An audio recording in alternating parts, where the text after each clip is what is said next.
আমার রাসূল দুনিয়াতে আসার আগের যেই যুগ ছিল এটার পরিচিতি পেয়েছে বিশ্ববাসী কি হিসেবে? আইয়ামে জাহিলিয়া, বর্বর যুগ। আমার রাসূল দুনিয়াতে আসার আগের যুগটার নাম কি? বর্বর একটা যুগ। কেমন যুগ? ওই যুগে নারীর কোনো ইজ্জত ছিল না, এদের কোনো দাম সমাজে ছিল না।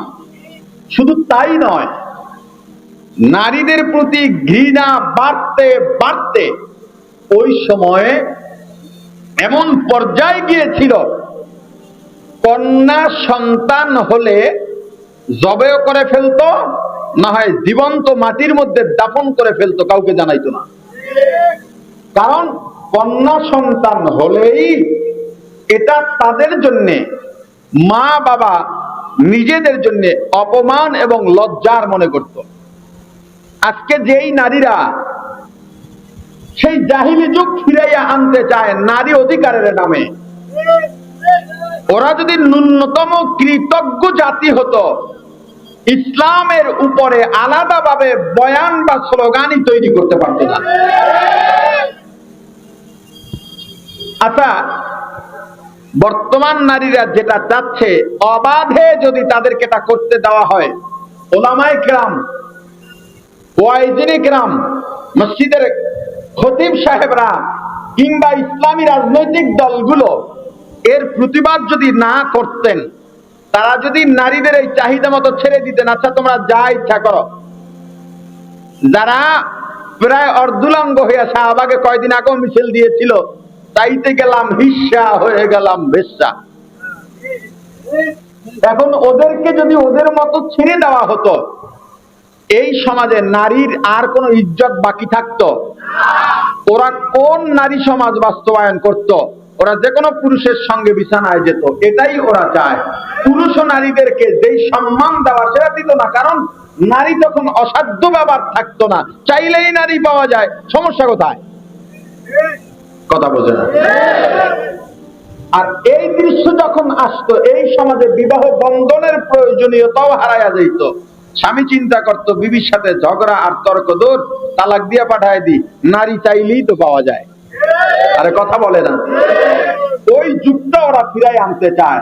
অথচ ওরা যদি একবার চিন্তা করত, যেই নারীকে নারী মানুষ হিসেবে বিবেচনা করা হতো না, কন্যা সন্তান হলেই দাফন করে দেওয়া হতো, আমার রাসূল দুনিয়ায় এসে বললেন, খবরদার, যার একজন কন্যা হবে, সুসংবাদ, তার জন্য একটা জান্নাত। প্রথম এই অধিকারের কথা কে বললেন?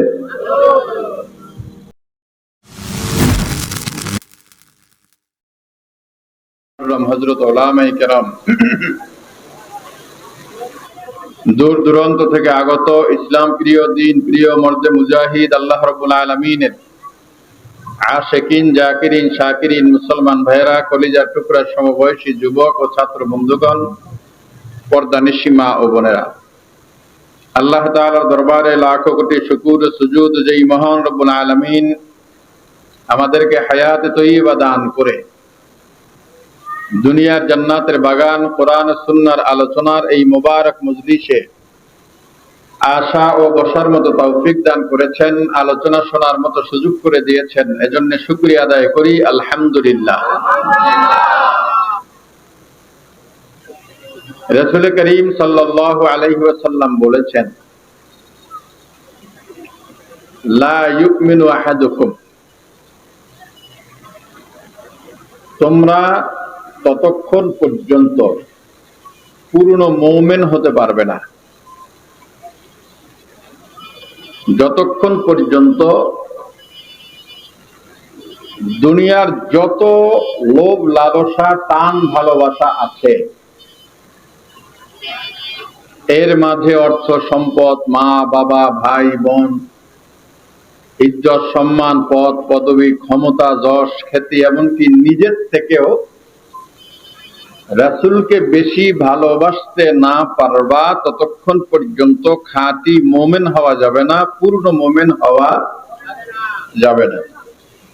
পূর্ণ মুমিনের শর্ত এখানে কি হলো? নিজে সহ পৃথিবীর সব কিছু থেকে সবচেয়ে বেশি ভালোবাসতে হবে কাকে? আমি কি বললাম?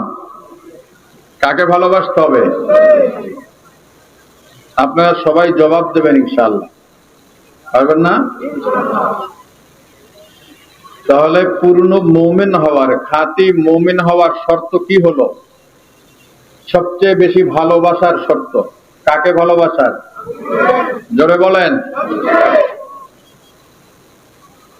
ভালোবাসা আসলে কি জিনিস? এই যে আমরা চলাফেরা করি, এই চালিকা শক্তি আসলে কি? মানুষ যে চলে, মানুষের চালিকা শক্তি কি? গবেষকরা গবেষণা করে কেউ কেউ বলেছেন মানুষের চালিকা শক্তি হলো তার খাওয়া দাওয়া। খাওয়া দাওয়া করলে ভালো থাকে, সুস্থ থাকে, চলতে পারে। আর একজন ভেটু দিয়া বলেন না, খাওয়া দাওয়া কোনো ব্যাপার না। তো চালিকা শক্তি কি? বলে চালিকা শক্তি তার জীবন সঙ্গী। পুরুষের জন্য নারী, নারীর জন্য পুরুষ, এই জীবন সঙ্গী। জীবন সঙ্গী না থাকলে তার চলার শক্তি পায় না। ঘরে বাইরে দুজনের পরামর্শ, একজন অপরের প্রতি টান, এর মাধ্যমে সে উজ্জীবিত হয়। কেউ কেউ বলেছেন না, মানুষের চালিকা শক্তি হলো দুনিয়ার ক্ষমতা। ক্ষমতা না থাকলে মানুষ আর চলতেই পারে না। এরকম এক একজন এক একটা বলতেছেন এইটা চালায় মানুষের শক্তি যোগানের পিছনে। কেউ বলেছেন অর্থ, কেউ বলেছেন খাবার, কেউ বলেছেন জীবন সঙ্গী, কেউ বলেছেন ক্ষমতা। এক একজন এক একটা বলেছেন। আর আমার রাসূল বলেন মানুষের চালিকা শক্তি হলো ভালোবাসা। চালিকা শক্তি কি? জোরে বলেন। এই ভালোবাসা না থাকলে মানুষ চলতে পারবে না।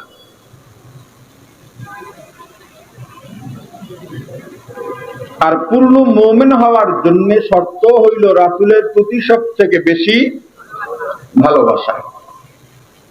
ভালোবাসা আসলে কি? পৃথিবীতে পুত পবিত্র এবং সবথেকে নির্ভেজাল শব্দের নাম হলো ভালোবাসা।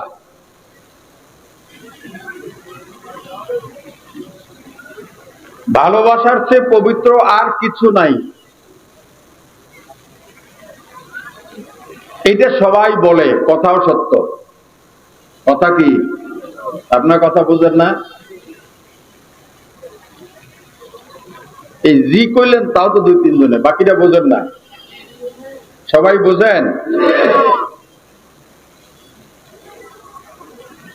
এখন যেই ভালোবাসা পবিত্র,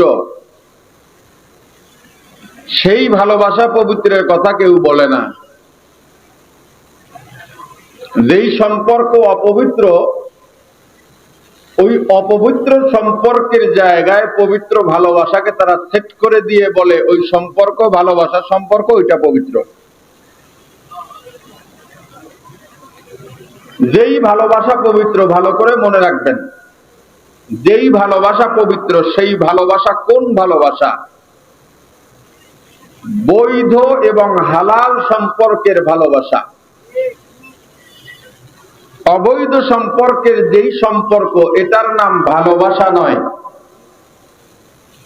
এটার নাম প্রেম। ওটার নাম কি? না, আপনাদের সাথে কথা বলে আমার জমবে না। আপনারা যদি আমার কথার উত্তর না দেন, চুপচাপ বসে থাকেন, তাহলে আলোচনা জমবে না। এমনি আমি কম আলোচনা করি, দেখতেন তো খুতবা ভূমিকায় কি, 2 লাইনে খুতবা শেষ, হাদিস করেছি, আলোচনা হাদিস দিয়ে শুরু করেছি। এখন যতটুকু আলোচনা করব আপনাদের শোনার মতো মানসিকতা থাকতে হবে, আগ্রহ থাকা লাগবে। জোর করে তো শোনানো যাবে না। যাবে? আপনি আমার কথার জবাব দিলে আপনার লাভ, ক্ষতি নাই কোনো। অপবিত্র সম্পর্কের যে টান, এই টানকে কি বলেছিলাম? প্রেম। পবিত্র সম্পর্কের যে টান, এই টানকে কি বলেছি? বলেন, ভালোবাসা। বলবেন প্রেম আর ভালোবাসায় ব্যবধান কি?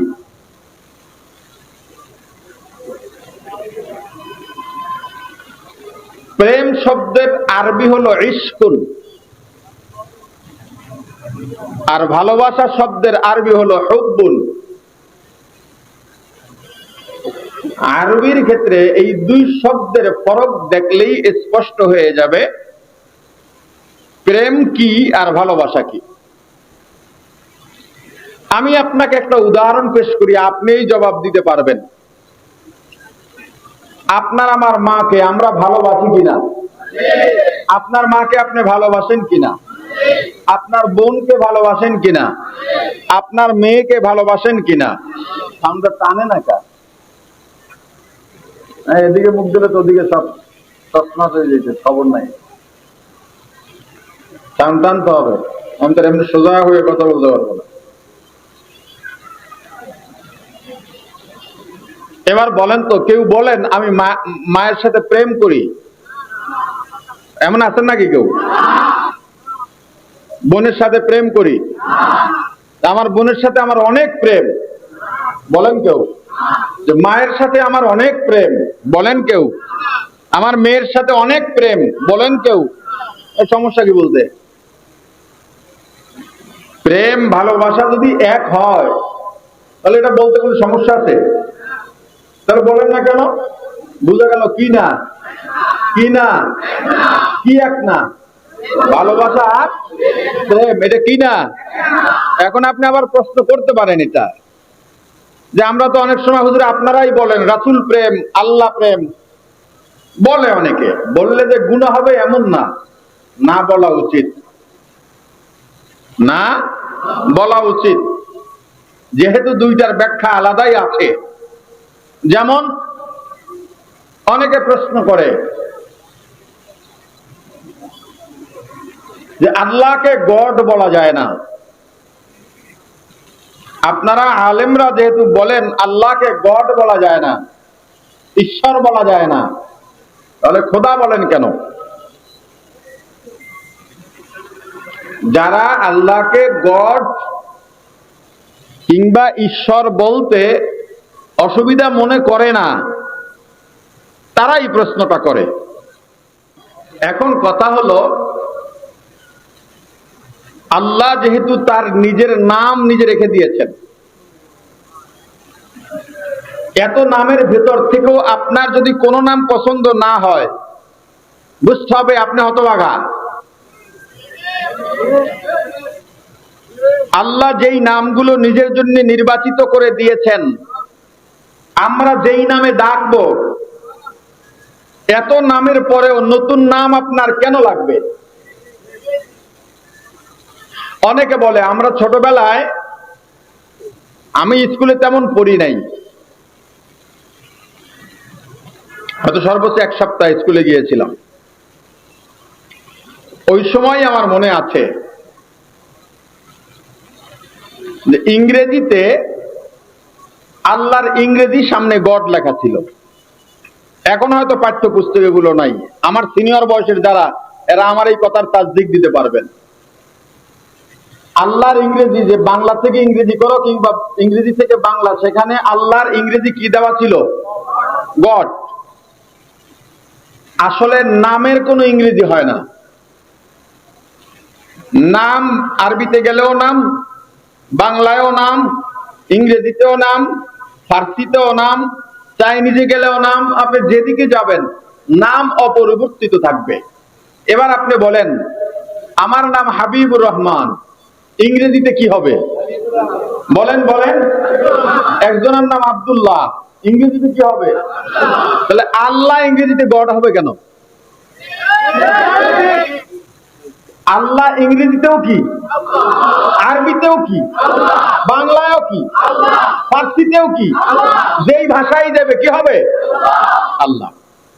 তাহলে খোদা বলি কেন?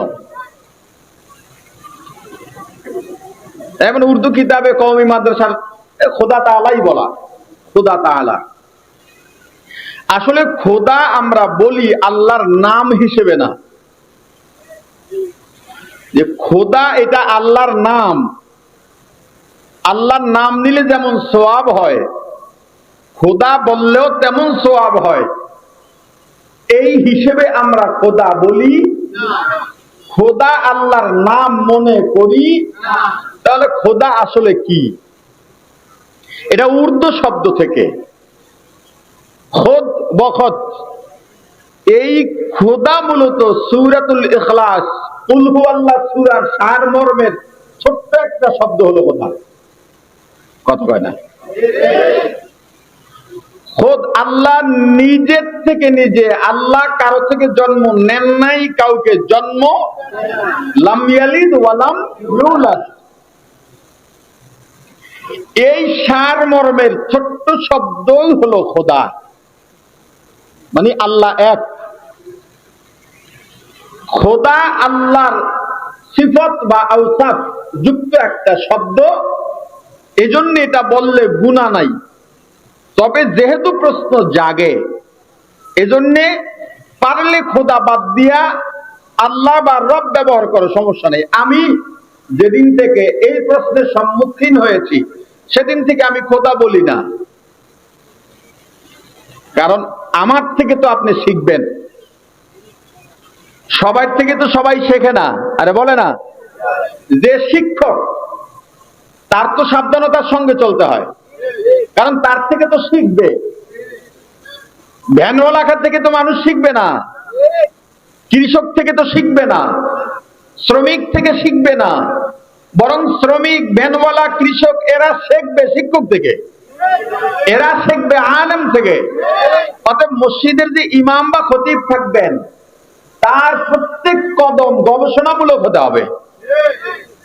আমরা যখন ফতুয়া বিভাগে ভর্তি হয়েছি, আমাদের প্রথম দিনের নসিহত ছিল আমাদের শিক্ষকের পক্ষ থেকে, তুমি যেই বিভাগে এসেছো এই বিভাগটা এমন বিভাগ, তুমি যখন এক কদম রেখে আরেক কদম রাখবা তখনও তোমার গবেষণা লাগবে, এই কদমটা কোথায় রাখবো, রাখলে কি হবে। তুমি যখন এক কথার পরে আরেক কথা বলবা, এটাতেও তোমার গবেষণা লাগবে। তুমি যখন নির্দেশনা দেবা, তুমি দেখবা এই নির্দেশনায় সমাজের কি লাভ কি ক্ষতি, অন্য কোনো পথ অবলম্বন করলে লাভ যদি বেশি হয়, ইসলামের বিরোধী না হয়, তখন সেই পথ অবলম্বন কর।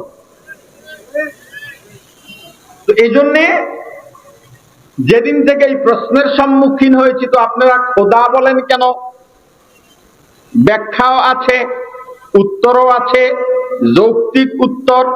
যেই যুক্তি খণ্ডাবার কারো শক্তি নাই সেই যুক্তি আছে, তবুও আল্লাহর নাম যেখানে ব্যবহার করা লাগে সেখানে আমি ব্যক্তিগতভাবে খোদা বলি না, আমি আল্লাহর যে কোনো নামই ব্যবহার করি। ঠিক তদ্রুপ ভাবে আল্লাহ প্রেম যেদিন থেকে ইশকুন আর হুব্বুনের তাফরিক করেছি, আলাদা ব্যাখ্যা করেছি, এর আগে হয়তো আমারও বহু কথায় আপনি আল্লাহ প্রেম রাসূল প্রেম পাবেন, কিন্তু যেদিন থেকে ব্যাখ্যাটা করেছি সেদিন থেকে আর প্রেম বলি না। হক সন্ধানকারী কাকে বলে? কোন মুসলমান যখনই দেখবে আমি এই জিনিসটা করতাম কিন্তু এটা ভুল ছিল, তখন থেকে এটা বাদ দিয়ে দেওয়া, একে বলে হক সন্ধানকারী। যখন দেখবে যে আমি এই জিনিসটা করতাম না কিন্তু করা আমার দরকার ছিল, যখন থেকে জানবে তখন থেকে করা শুরু করবে। কথা কি বুঝতে পেরেছেন? তো প্রেম এটা অপবিত্র। যারা রাসূল প্রেম আল্লাহ প্রেম বলেন, আল্লাহর সাথে এটা বললে খুব ক্ষতি হবে এমন না। কেন? আল্লাহর সাথে অবৈধ প্রেম হয় না, ওটা সুযোগই নাই। রাসূলের সাথে অবৈধ প্রেম হয় না, এজন্য চাইলে বলা যায়, না বলা, আরে বলে না, না বলা ভালো। কিন্তু দুনিয়ার ক্ষেত্রে অবৈধ সম্পর্ক, ছেলে আর মেয়ে, নারী আর পুরুষ, গায়রে মাহরাম, যার সাথে দেখা দেওয়া জায়েজ নাই, এমনকি বিনা প্রয়োজনে অতি প্রয়োজন ছাড়া নরমালি কথা বলাও জায়েজ নাই, তাদের সাথে সম্পর্ক, একে অপরের প্রতি যে টান তৈরি হয়, এই টান অবৈধ টান, এই টানের নাম প্রেম। এই টানের নাম কি? কিন্তু আল্লাহর রাসূল কি বলেছেন? সবচাইতে বেশি ভালোবাসার সম্পর্ক লাগবে কার সাথে? তাহলে কি হব? পূর্ণ মুমিন হব। রাসূলের সাথে প্রেমের সম্পর্ক বলছেন না ভালোবাসার? আচ্ছা, এবার আসেন, ভালোবাসা আসলে কি জিনিস? এটা শব্দ বলার জন্যে, কিন্তু বুঝাবার জন্যে আলাদা কোনো মানচিত্র নাই, আলাদা কোনো দৃশ্য নাই যেই দৃশ্যায়নের মাধ্যমে আপনাকে বোঝানো যাবে। এমন কোন চিত্র নাই যেই চিত্রায়নের মাধ্যমে আপনাকে ভালোবাসা বোঝানো যাবে। ভালোবাসা বোঝার জিনিস, বুঝে নেওয়ার জিনিস, বুঝাবার জিনিস নয়। এরপরেও একটা ব্যাখ্যা আছে, আছে না নাই? ব্যাখ্যাটা কি? বিবির সঙ্গে ভালোবাসা না প্রেম? স্ত্রীর সঙ্গে প্রেম না ভালোবাসা? স্ত্রীর প্রতি আমাদের টান আছে না নাই? স্বামীর প্রতি স্ত্রীদের টান আছে না নাই? এই টানের নাম কি? এটা পবিত্র না অপবিত্র? এই টান পবিত্র তো পবিত্র, এতে সওয়াবও আছে। কি আছে? সওয়াবও আছে। এখন আপনি যাকে ভালোবাসেন, সাপোজ আপনার বিবিকে আপনি ভালোবাসেন, আপনার বিবি বলল আমার খুব করে হাঁসের গোশত খাইতে মন চাইতেছে। আপনি নিম্নবিত্তের মানুষ, আয়ের দিক থেকে, কামাই রোজগারের দিক থেকে, তবুও আপনার বিবি যখন বলছে হাঁসের গোশত খাইতে মন চাইতেছে, আপনার বাজারে হাঁস নাই, আপনি কি করেন? অন্য বাজার থেকে হলেও হাঁস সংগ্রহ করেন কি না? আরে কথা বলে না, জোরে বলেন। আপনার সন্তানের প্রতি আপনার প্রচুর ভালোবাসা, প্রচুর টান, এটা পবিত্র না অপবিত্র? আপনার সন্তান বলল বাবা আমার জন্য এই জিনিসটা নিয়ে আসবা। সাপোজ ধরে নেন যে পাশের বাসা আমার বন্ধুর পায়ে আমি দুইটা জুতা দেখেছি, এই ডিজাইন, আমার এই জুতা লাগবে। আপনি তখন জুতার দোকান মিরপুরে যা আছে সব লিস্ট করে মুখস্থ করে ফেলান। যতক্ষণ এই জুতা না পান ততক্ষণ জুতার দোকানে দোকানে সফর করতেই থাকেন। আরে কথা বলে না। আপনি দেখবেন ভালো ভালো সমাজপতি পর্যন্ত, বড় হুজুর, বড় মাস্টার, বড় বাড়িওয়ালা, এদেরকেও দেখবেন সাথে যারা চলে এদেরকে বলে দেখতো এইটা পাস কিনা, বাজারে এটা আছে কিনা। কথা বলে না। ক্যা বাসা দিয়া ফোন দিয়া বলছে আমার এই জিনিসটা খাইতে মন চায়। আরে কথা কয় না, এই জিনিসটা খাইতে মনে চায়, এই জন্য আপনি লোক লাগাইয়া দিলেন। সন্তান চাইল, আপনি সারা বাজার খুঁজে বেড়াইলেন সন্তানের চাহিদা পূরণ করার জন্য। কেন? আপনি তাকে ভালোবাসেন। যাকে যে ভালোবাসে তার চাহিদা পূরণ করার জন্য ভেতরে যে ব্যাকুলতা তৈরি হয়, এই ব্যাকুলতার নাম হলো ভালোবাসা। আর এই ব্যাকুলতা প্রমাণ করে কখন? যখন আপনি তার চাহিদা দৃশ্যগতভাবে পূরণ করেন, তখন প্রমাণ হবে হ্যাঁ আপনার ছেলেকে আপনি ভালোবাসেন, আপনার মেয়েকে আপনি ভালোবাসেন, আপনার বিবিকে আপনি ভালোবাসেন, আপনার মা বাবাকে আপনি ভালোবাসেন, আপনার ভাই বোনকে আপনি ভালোবাসেন, আপনার বন্ধুকে আপনি ভালোবাসেন। বিদেশি সফরে যায় অনেকে, উমরা যায় অনেকে। যখন উমরা শেষ করে কিংবা বিদেশের সফর শেষ করে দেশে আসে, তখন সে 40 বা 50 কেজি মালামাল প্রোডাক্ট কিনে আনতে পারে বৈধভাবে। তখন আপনি এই 40 বা 50 কেজি শুধুই কি বিবির জন্য আনেন? শুধুই কি সন্তানের জন্য আনেন? শুধুই কি মা বাবার জন্য আনেন? আশপাশের বন্ধু বান্ধবের জন্য আনেন কি না? কথা বলে না, আনেন কি না? আপনার বাড়িতে একটা অনুষ্ঠান আয়োজন, আপনি এলাকার মানুষকে খাওয়াবেন, আত্মীয় স্বজনকে খাওয়াবেন, তখন কারো মাথায় নাই অমুক লোকটা আছে, আপনার মাথায় সেই লোক বসে আছে বহু আগের থেকে, আপনি অলরেডি তাকে দাওয়াত দিয়ে দিচ্ছেন। কেন? যে এই লোক যদি আমার অনুষ্ঠানে না থাকে তাহলে আমার অনুষ্ঠান পূর্ণতা পাবে না। আপনি এক জায়গায় যাবেন, এখন ঢাকার ট্রেন্ড, তারা রাত 12টার পরে গাড়ি নিয়ে মাওয়া যায় ইলিশ খাইতে। কথা বলে না, তখন কাকে কাকে ফোন দেয়? মিরপুরের সবাইকে। কথা বলে না, সবাইকে দেয়, 2-4 জন দেয়। কাদেরকে? যাদের সঙ্গে সম্পর্ক ভালো, যাদের সঙ্গে সম্পর্ক ভালো তাদেরকে দাওয়াত দেয়। হঠাৎ করে অনেকদিন পর এক বন্ধুর সঙ্গে দেখা হয়েছে, মিরপুরের ভিআইপি হোটেলে নিয়ে গেল, যা খাওয়ার খাওয়াইলো, বিলও দিতে দিল না। আপনি একদিন বললেন, ভাই একটা চা খাওয়াও না। ভাই তোমারটা তুমি কিনে খাইতে পারো না। কথা বলে না।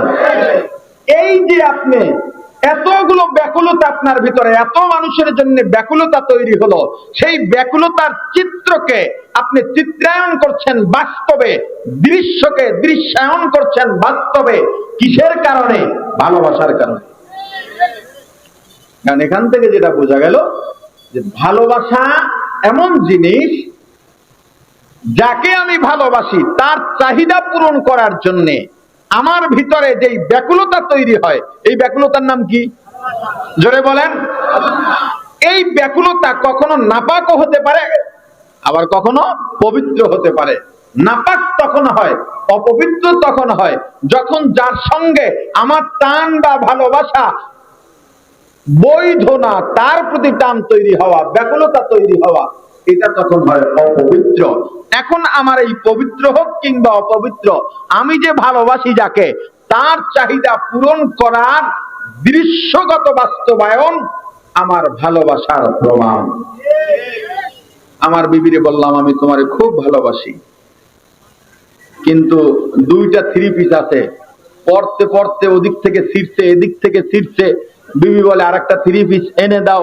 তৌফিকও আছে, কিন্তু এনে দিচ্ছি না, শুধু বলি ভালোবাসি ভালোবাসি। ভালোবাসার প্রমাণ কি মিলল? কথা বলেন, মিলল?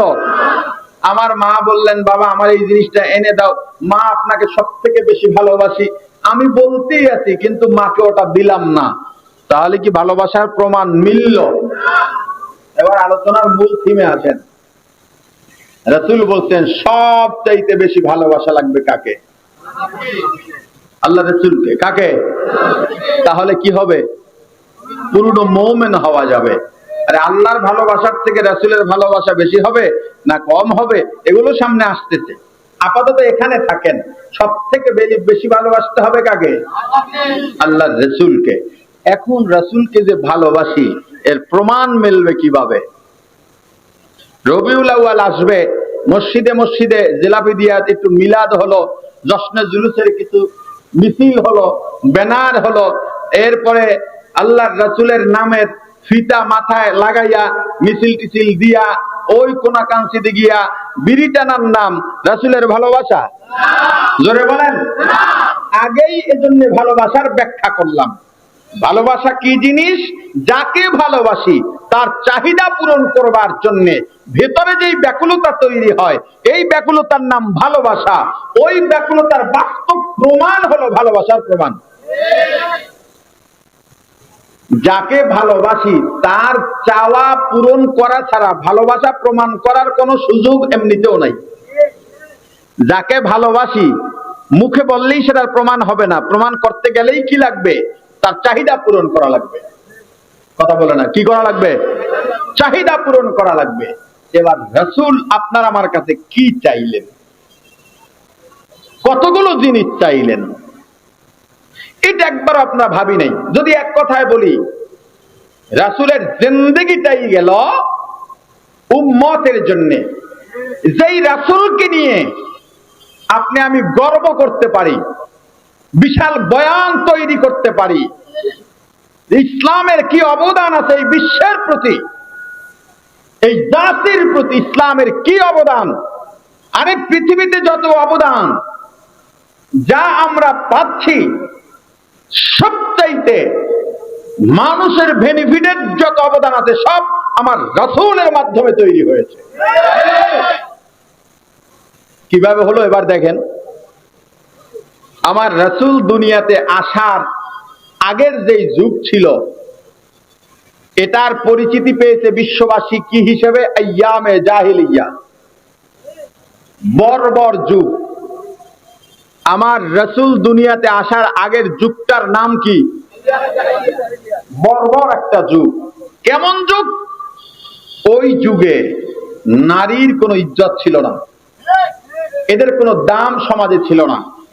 শুধু তাই নয়, নারীদের প্রতি ঘৃণা বাড়তে বাড়তে ওই সময়ে এমন পর্যায়ে গিয়েছিল, কন্যা সন্তান হলে জবেও করে ফেলতো, না হয় জীবন্ত মাটির মধ্যে দাফন করে ফেলতো, কাউকে জানাইতো না। কারণ কন্যা সন্তান হলেই এটা তাদের জন্য, মা বাবা নিজেদের জন্য অপমান এবং লজ্জার মনে করত। আজকে যেই নারীরা সেই জাহিলি যুগ ফিরাইয়া আনতে চায় নারী অধিকারের নামে, ওরা যদি ন্যূনতম কৃতজ্ঞ জাতি হতো, ইসলামের উপরে আলাদাভাবে বয়ান বা স্লোগানই তৈরি করতে পারত না। আচ্ছা, বর্তমান নারীরা যেটা চাচ্ছে, অবাধে যদি তাদেরকে এটা করতে দেওয়া হয়, ওলামায়ে কেরাম, ওয়াইজিনে কেরাম, মসজিদের খতিব সাহেবরা কিংবা ইসলামী রাজনৈতিক দলগুলো এর প্রতিবাদ যদি না করতেন, তারা যদি নারীদের এই চাহিদা মতো ছেড়ে দিতেন, আচ্ছা তোমরা যা ইচ্ছা করো। যারা প্রায় অর্ধুলাঙ্গ হইয়া শাহবাগে কয়দিন আগেও মিছিল দিয়েছিল, চাইতে গেলাম হিস্সা, হয়ে গেলাম বেশ্যা। এখন ওদেরকে যদি ওদের মতো ছেড়ে দেওয়া হতো, এই সমাজে নারীর আর কোনো ইজ্জত বাকি থাকতো? ওরা কোন নারী সমাজ বাস্তবায়ন করত? ওরা যে কোনো পুরুষের সঙ্গে বিছানায় যেত, এটাই ওরা চায়। পুরুষ ও নারীদেরকে যেই সম্মান দেওয়া সেটা দিত না, কারণ নারী তখন অসাধ্য ব্যাপার থাকতো না, চাইলেই নারী পাওয়া যায়। সমস্যা কোথায়? কথা বোঝে না। আর এই দৃশ্য যখন আসতো, এই সমাজে বিবাহ বন্ধনের প্রয়োজনীয়তাও হারাইয়া যাইত। স্বামী চিন্তা করতো বিবির সাথে ঝগড়া আর তর্ক দূর, তালাক দিয়া পাঠায় দি, নারী চাইলেই তো পাওয়া যায়। আরে কথা বলে না। ওই যুগটা ওরা ফিরাই আনতে চায়। অথচ ওরা যদি একবার চিন্তা করত, যেই নারীকে নারী মানুষ হিসেবে বিবেচনা করা হতো না, কন্যা সন্তান হলেই দাফন করে দেওয়া হতো। আমার রাসূল দুনিয়ায় এসে বললেন, খবরদার, যার একজন কন্যা হবে, সুসংবাদ, তার জন্য একটা জান্নাত। প্রথম এই অধিকারের কথা কে বললেন? এরপর আল্লাহ রাসূল বললেন, যার দুই কন্যা হবে তার দুইটা জান্নাত। এরপরে বললেন, যার তিন মেয়ে হবে তার তিন জান্নাত।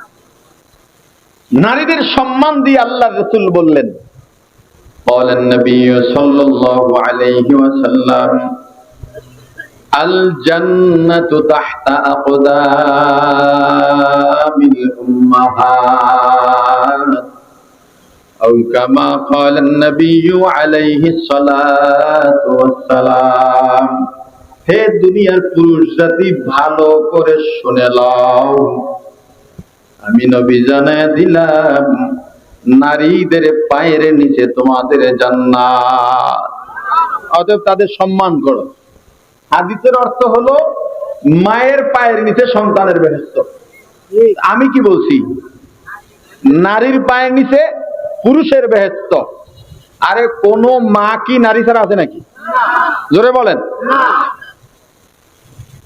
সব নারীরা মা, সব মায়েরা নারী। অতএব পুরুষ তো আর নারী হতে পারবে না, মা হতে পারবে না, কথা কয় না। আর সব মায়েরা যেহেতু নারী, সব পুরুষেরা কোনো না কোনো নারীর সন্তান। এজন্য আমি একটু ঘুরে বললাম আর কি। এক পুরুষের জাতীয় অতএব তোমার নারীকে সম্মান করা। আল্লাহ রাসূল দুনিয়াতে আসার পর নারীদের এমন সম্মান দিয়েছেন, এমন অধিকার দিয়েছেন, আমাবস্যার অন্ধকার রাতে সুন্দরী যুবতী, 18 বছরের সুন্দরী যুবতী একা একা আমাবস্যার অন্ধকার রাতে রাস্তা দিয়ে হাঁটতো, কিন্তু ইজ্জত হারাবার ভয় করত না। আমাদের বয়ান, ইসলামের বয়ান, এটা ইসলামের বক্তব্য। এটা এই পৃথিবীতে বর্বর যুগের পরে নারীর অধিকার প্রতিষ্ঠা করেছে ইসলাম। আমাদের কি অবদান আছে এটা দাঁড় করাও। তুমি তোমার রাসূলকেই চেনো না, তুমি চেনো তোমার দলনেতাকে। এজন্য সকালে ফজর তো নাই, ঘুম থেকে উঠে কোনো কারণ নাই, কোনো ইস্যু নাই, কিচ্ছু নাই, হুদাহুদি ফেসবুকে একটা পোস্ট দেয়, নেতার একটা ছবি দিয়া, নেতা আপনার সাথে আছি, হুদাহুদি, কোন প্রোগ্রাম নাই, কিচ্ছু নাই, হুদাহুদি দিয়া দিব। অথচ তুমি রাসূলের উম্মত, তোমার জন্য আমার রাসূল রওজার মদিনায় এখনো শুয়ে আছেন। তুমি কি এটা জানো? পৃথিবীর সব নবী রাসূল ইন্তেকালের পর আসমানে গিয়েছেন, শুধুমাত্র রাহমাতুল লিল আলামিন, সাইয়্যিদুল মুরসালিন, ইমামুল মুরসালিন, খাতামুন নবীন, শাফিউল মুযনিবিন, উম্মতের কান্ডারি, মানবতার মুক্তির দূত সাইয়্যিদুনা মুহাম্মাদুর রাসূলুল্লাহ সাল্লাল্লাহু আলাইহি ওয়াসাল্লাম আসমানে জান্নাই মদিনার রওজায় শুয়ে আছেন। আহলে সুন্নাত ওয়াল জামাতের আকীদা, রাসূল হায়াতুন নবী, মুর্দা নবী না হায়াতুন নবী? জোরে বলেন। আল্লাহর নিয়ম অনুযায়ী দুনিয়া থেকে আল্লাহর রাসূল যথা নিয়মে ইন্তেকাল করেছেন, আজরাইলের হাতেই জান কবজ হয়েছে, কিন্তু রওজায় যাওয়ার সঙ্গে সঙ্গে আল্লাহর রাসূল সশরীরে জীবিত আছেন। এটা আমাদের আকীদা, আহলে সুন্নাত ওয়াল জামাতের আকীদা।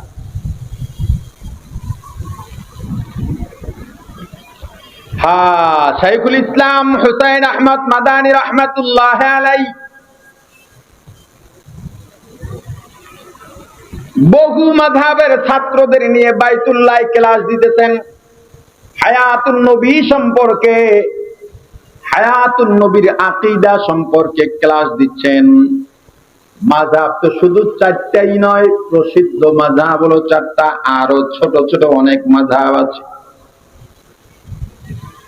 এক মাযহাবের ছাত্র বোঝে, আর এক মাযহাবের ছাত্র বোঝে না। কেউ কেউ প্রশ্ন করে, হুজুর মানুষ মারা যাওয়ার পরে আবার সশরীরে জিন্দা হয় কেমনে? একটা সময় মাদানী রাহমাতুল্লাহ আলাইহি সবাইকে বললেন, আবার নতুন করে ওযু বানাও, সবাই নতুন করে ওযু বানাও, মানে হলো ওযু আছে আবার ওযু বানাও। সব সময় ওযু অবস্থায় থাকবেন, এটা কষ্টের ব্যাপার না, মনের প্রশান্তির ব্যাপার। যখনই ইস্তেনজায় যাবেন সঙ্গে সঙ্গে ওযু করে বের হবেন। এর অনেক ফজিলত আছে, এই বিষয়ে এখন বলার সুযোগ নাই। ভাই আমার, সব ছাত্ররা ওযু করে হুজুরের সামনে দাঁড়িয়ে গেলেন। হুজুর বললেন, এবার 2 রাকাত নামাজ পড়ো, সিজদায় গিয়ে রওজার মুরাকাবা করো। ওস্তাদ যেমন হয় ছাত্ররাও তো তেমনই হবে। মা বাবা যদি ভালো হয়, সন্তানও ভালো হয়। পীর যদি ভালো হয়, মুরিদও ভালো হয়। শিক্ষক যদি ভালো হয়, ছাত্ররাও ভালো হয়। নেতা যদি ভালো হয়, কর্মীরাও ভালো হয়। গাছ তোমার নাম কি, ফলে পরিচয়। মাদানি যেমন শিক্ষক, ছাত্ররাও তো ফুল মাদানি না হলেও হাফ মাদানি তো হবেই। ছাত্ররা সেজদায় গিয়া রওজার মুরাকাবা করতেছেন, হঠাৎ করে ছাত্ররা চিৎকার দিয়ে উঠে বললেন, হুজুর আর বুঝাবার দরকার নাই, ওই তো দেখা যায় মদিনার রওজায় আমার রাসূল সেজদায় পড়ে উম্মতি উম্মতি বলে কাঁদে। हकीकत से तो दुनिया बेखबर है, दुनिया की नुमाइश पर नजर है नबी गोयम के आज दुनिया जुदाबाश बगर कारे के बाशिबा खुदा बासिस्ते दुनिया आज खुदा गाफिल बुदन नए कमाशों रहो पर जिंदजान दुनिया में हो दुनिया का तलबगार नहीं हो, दुनिया में हो दुनिया का तलबगार नहीं हो जा, ये इबरत की बाजार से गुजर हो खरीदार नहीं हो, बाजार से गुजर हो खरीदार नहीं हो। जागा जी लगाने के दुनिया नहीं है, जागा जी लगाने के दुनिया नहीं है, ये इबरतों की जाहे तमाशा नहीं है, ये इबरत की जाहे तमाशा नहीं है। ला इलाहा इल्लल्लाह, ला इलाहा इल्लल्लाह, ला इलाहा इल्लल्लाह, ला इलाहा इल्लल्लाह, ला इलाहा इल्लल्लाह, ला इलाहा इल्लल्लाह, ला इलाहा इल्लल्लाह, ला इलाहा इल्लल्लाह। আমার রাসূল মুর্দানা জিন্দা, আহলে সুন্নাত ওয়াল জামাতের আকীদা আমরা যেহেতু পোষণ করি, আমাদের কথা হবে আমার রাসূল সশরীরে রওজায়ে জিন্দা আছেন। এজন্য নবীজির নামের সাথে লাশ বলা বেয়াদবি। লাশ বলা হয় মৃত ব্যক্তির ক্ষেত্রে, যদি কেউ বলে নবীজির লাশ, এটা বেয়াদবি, লাশ না বলা ভালো।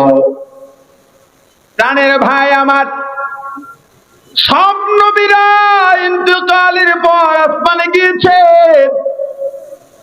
আমাদের নবী আসমানে জান্নায় উম্মতের মায়ায়। প্রত্যেক উম্মত মারা যাওয়ার পর রওজার সঙ্গে একটা মহাসড়ক বানিয়ে দেওয়া হয় রাসূলের সাথে সাক্ষাতের জন্য। আমার রাসূল উম্মতকে দেখবেন, রাসূলের এত মায়া যে উম্মতের কিয়ামতের ময়দান কায়েম যখন হয়ে যাবে, পুরো হাসরের ময়দান ভয় ভীত সন্ত্রস্ত হয়ে থাকবে। যারা যারা আমল অনুযায়ী কারো পায়ের টাকনু পর্যন্ত ঘাম দ্বারা ডুবন্ত থাকবে, কারো হাঁটু পর্যন্ত, কারো কোমর পর্যন্ত, কারো গলা পর্যন্ত, আর কেউ হাবুডুবু খাবে, ঠাই পাবে না। এই কঠিন সময় উম্মতেরা দৌড় দেবে এক এক নবীর কাছে। নবীরাও বলবেন নফসি নফসি নফসি, তুমি অমুকের কাছে যাও। ফেল হতে হতে যখন সর্বশেষ হযরতে ঈসার কাছে আসবেন, ঈসা রূহুল্লাহ দেখে বলবেন তোমরা মুহাম্মদ নবীর কাছে যাও, আজকে যদি সুপারিশ করতে পারেন উনি একাই পারবেন। সব নবী রাসূল পাগলের মতো এদিক বিদিক ছুটবেন, শুধুমাত্র মুহাম্মদুর রাসূলুল্লাহ সাল্লাল্লাহু আলাইহি ওয়াসাল্লাম সিজদায় পড়ে তখনও উম্মতি উম্মতি বলে কাঁদবেন। এমন নবীর উম্মত হওয়ার পর তুমি রাসূলের জিন্দেগিটাই জানো না, যে ইসলাম আমার রাসূলের মাধ্যমে আল্লাহ দুনিয়ায় প্রতিষ্ঠা করে দিলেন, ওই ইসলামের অবদান সম্পর্কে তুমি জানো না। অথচ তোমার চোর ডাকাত দুর্নীতিবাজ নেতার মিথ্যা মিথ্যা অবদান সমাজে তুলে ধরতেছো। তুমি জানো তোমার নেতা কেমন, তুমি নিজেই মিরপুর বাজার দিয়া চান্দা উঠাইয়া নেতারে পাঠাইছো, অথচ তুমি বলতেছো আমার নেতার চেয়ে ভালো চরিত্রের নেতা দুনিয়ায় নাই। তুমি বলতেছো তোমার নেতার যখন জন্ম হয় নাই তখন এই রাস্তা তৈরি, অথচ তুমি এখন আইসা বক্তব্য দিতেছো আমার নেতা না হলে এই রাস্তা হতো না। তুমি কার অবদান স্বীকার করতেছ? অথচ আমার রাসূলের অবদান, ইসলামের অবদান তুমি মুসলমান তুমি জানো না, তোমার জানা নাই। এটা দলনেতার আগে পরে এত ডেজিগনেশন লাগাও, এত লকব আলকাব লাগাও, নামও খুঁজে পাওয়া যায় না। অথচ আমার রাসূলের নাম সুন্দরভাবে ডেজিগনেশন তো দূরের কথা, শুধু নামটুকু ঠিকভাবে উচ্চারণ করতে পারো না, দরুদ শরীফও ঠিকভাবে আদায় করতে পারো না। কয় সাল্লাল্লাহু আলাইহি সাল্লাম। আফসোস এই তোমার জন্য। আমার রাসূল দুনিয়াতে আসার আগেই আল্লাহ আগমনী বার্তা দিয়ে দিলেন। নবীজি দুনিয়াতে আসার পূর্বে 50 থেকে 55 দিন আগে আব্রাহার হাতি বাহিনীকে আল্লাহ ধূলিসাৎ করে দিয়েছিলেন। কথা কয় না? নাস্তানাবুদ করে দিয়েছিলেন। নবীরা দুনিয়াতে আসার পর, নবুয়তি প্রাপ্তির পর তাদের থেকে যে অলৌকিক ঘটনা ঘটে এগুলোকে মুজিজা বলে, মুজিজাত। আর আগমনী বার্তায় দুনিয়াতে আসার আগে যে আগমনী বার্তায় অলৌকিক ঘটনা বলে এগুলোকে বলে ইরহাসাত, ইরহাস। আমার রাসূল দুনিয়ায় যেদিন এলেন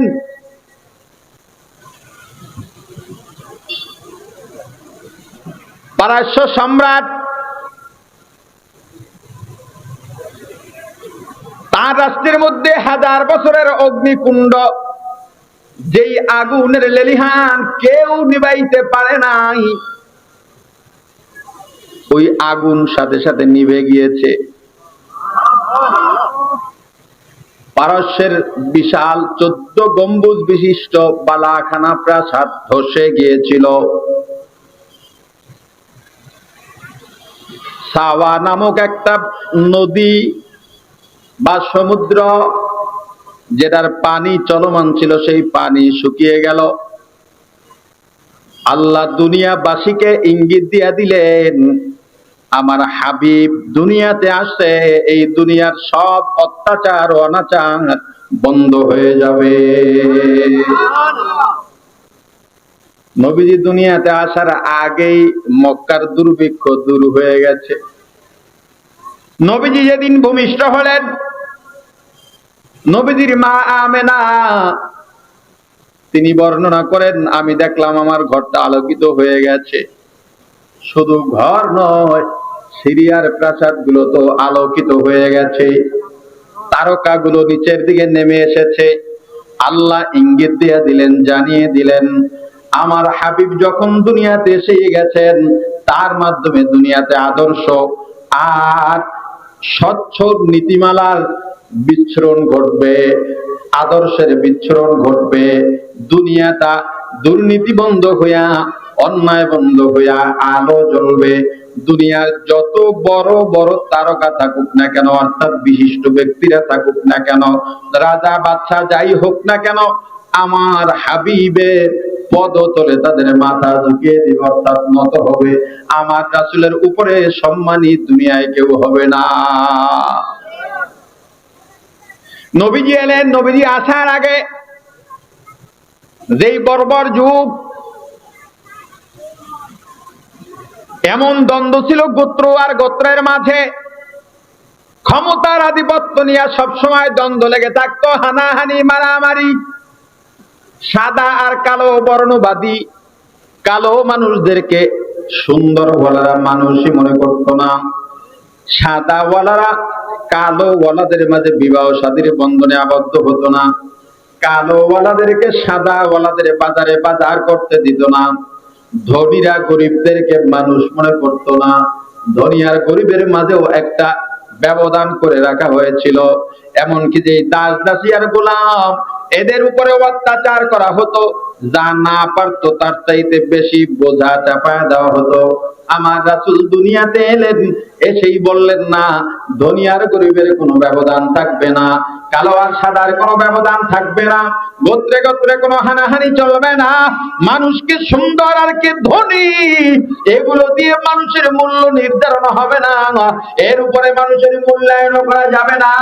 মানুষকে কি দিয়া মূল্যায়ন করবা? আল্লাহর কাছে যেহেতু সাদা কালোর কোনো ব্যবধান নাই, আল্লাহর কাছে যেহেতু ধনী গরিবের কোনো ব্যবধান নাই, ব্যবধান চেহারা দিয়া নয়, সম্পদ দিয়া নয়, ব্যবধান হবে কলব দিয়া। কি দিয়া? জোরে বলেন। কলবের ব্যবধানই তোমার ব্যবধান আল্লাহর কাছে। এজন্য কালো চেহারার মানুষ এমন কালো, দুনিয়ার মানুষ যত কালো হোক না কেন হাতের তালু অন্তত সাদা থাকে। হযরত বেলাল রাদিয়াল্লাহু তাআলা আনহুর হাতের তালু পর্যন্ত কালো ছিল, কিন্তু আল্লাহ জানিয়ে দিলেন হযরত বেলাল কত মর্যাদার জান্নাতি। আমার রাসূল জানায় দিলেন قال النبي صلى الله عليه وسلم المؤذنون أطول الناس أعناقا يوم القيامة أو كما قال النبي صلى الله عليه وسلم মুয়াজ্জিন যারা নামাজের জন্য ডাকেন কিয়ামতের ময়দানে এদের মর্যাদা হবে সবার উপরে। পক্ষান্তরে আমার রাসূলের চেহারার মতোই চেহারা, গর্ব সুরাত আদমি ইনসাবুদে আহমদ আবু জাহল মেকে সাবুদে। আমার রাসূলের চেহারার মতো দেখতে প্রায় একই রকম চেহারা, সুন্দর ছিল, সুঠাম দেহের অধিকারী ছিল, অনেক লম্বা চূড়া ছিল, বংশীয় মর্যাদাও ছিল। নাম কি? আবু জাহেল। আবু জাহেলের চেহারা প্রায় রাসূলের চেহারার মতোই ছিল, যেহেতু বংশ এক, নসব এক। সুন্দর চেহারার আবু জাহেল যাবে জাহান্নামে, কালো চেহারার বিলাল যাবে জান্নাতে।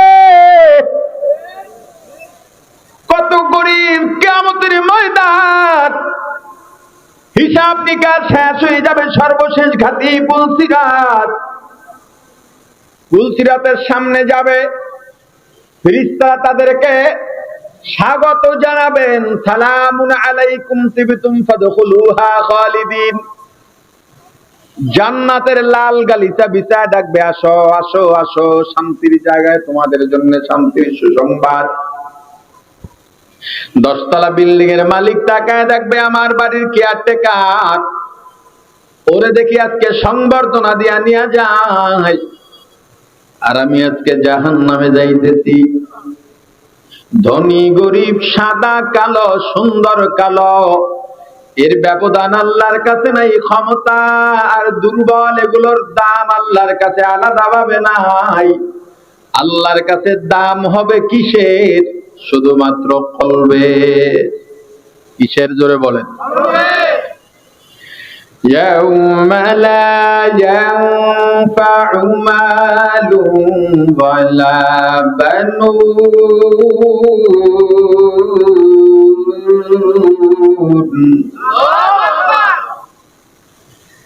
إلا من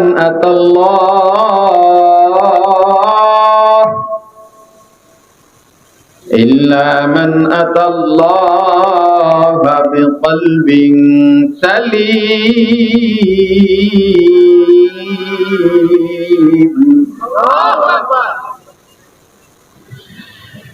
يوم لا ينفع مال ولا بنون إلا من أتى الله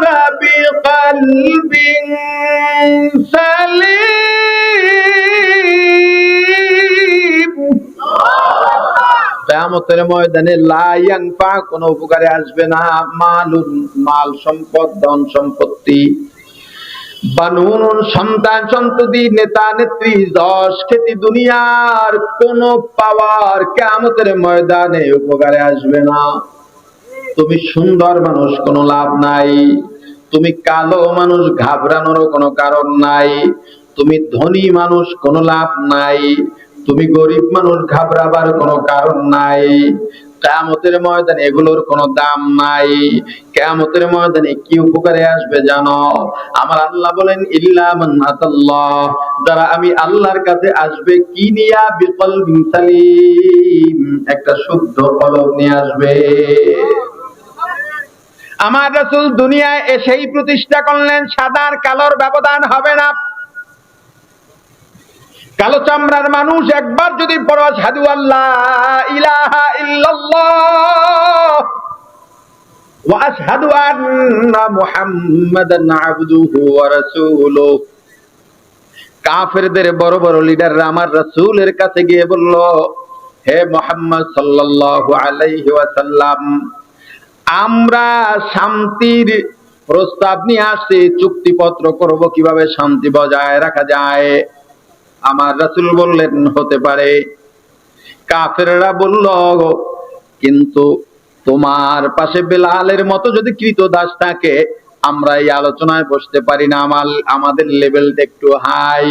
আল্লাহ জানায় দিলেন, হাবিব আমার, খবরদার খবরদার, ওরা সারা দুনিয়ার কাফেররাও যদি এক জায়গায় হয়, সব পাওয়ার যদি এক জায়গায় হয়, আমার বেলালের পায়ের ধুলার সমান হবে না।